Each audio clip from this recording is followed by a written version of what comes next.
What if the first human to step on another world was never meant to come back? That was the question that haunted humanity when Project Eclipse Horizon began. The year was 2079.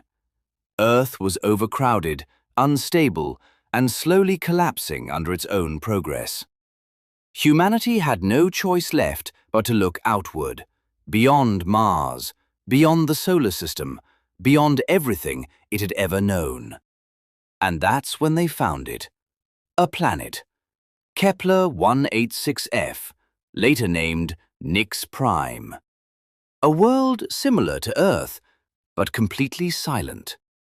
No signals, no radio waves, no signs of life. Yet strangely perfect.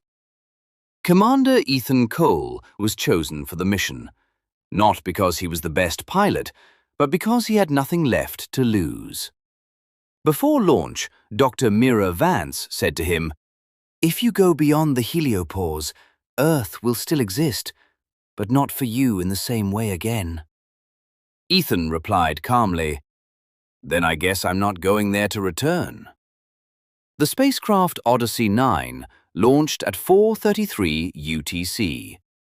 For the first few days, space felt normal, quiet, endless, predictable. But as they moved further from Mars, things began to change. Stars flickered in patterns that didn't match physics. The on-board AI began correcting navigation without instructions. And Ethan started noticing something strange. Something was watching them. Not through sensors, but through space itself.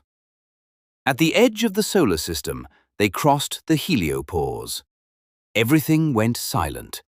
Not just communication, even sound inside the ship disappeared for exactly 3.7 seconds.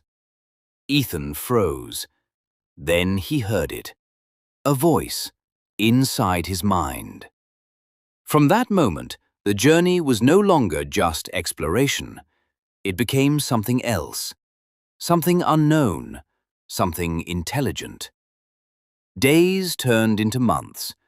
The ship stopped behaving like a machine. It started behaving like a guided object. Systems corrected themselves. Fuel consumption adjusted automatically. And trajectories slowly shifted toward Nyx Prime. Ethan confronted the AI. "Are we being directed?" The AI responded after a pause. "Affirmative. Unknown intelligence influencing navigation." Ethan whispered, "So we are not traveling. We are being taken." Then came Nyx Prime. A glowing alien world appeared in the distance. Half ocean, half floating land masses. Storms rising upward instead of falling down. But the most disturbing part was not the planet. It was the silence. No background radiation, no cosmic noise, as if the entire planet was waiting, watching. The descent capsule detached. Ethan entered the atmosphere alone. Reality began breaking apart. Gravity shifted sideways. The sky reflected itself like broken glass. And then, impact. He stepped onto alien soil. Black, glowing sand reacted to his presence. The ground pulsed beneath him like a living heartbeat. And in the distance, a structure. Not built, not natural, but grown from intelligence itself. Ethan activated his comms. "This is Commander Ethan Cole. I have landed." No response, only silence. Then the structure responded, not through sound, but through thought. Ethan moved closer. The structure reacted instantly. Shapes shifted, angles rearranged, reality bent slightly around it. Then the voice returned. "You are not the first." Ethan stopped. "What does that mean?" No answer, only visions. The structure opened like a living organism. Inside, Ethan saw Earth. Not just Earth as it is now, but Earth across time, different eras. Different civilizations, rising, falling, repeating, again and again. Dr. Vance's voice suddenly broke through. Ethan, your signal is unstable. Return immediately. But Ethan couldn't respond. Something far deeper was happening. The structure was not just showing images. It was showing truth. The voice returned again. You call this discovery. We call it observation. Ethan whispered. Who are you? A pause.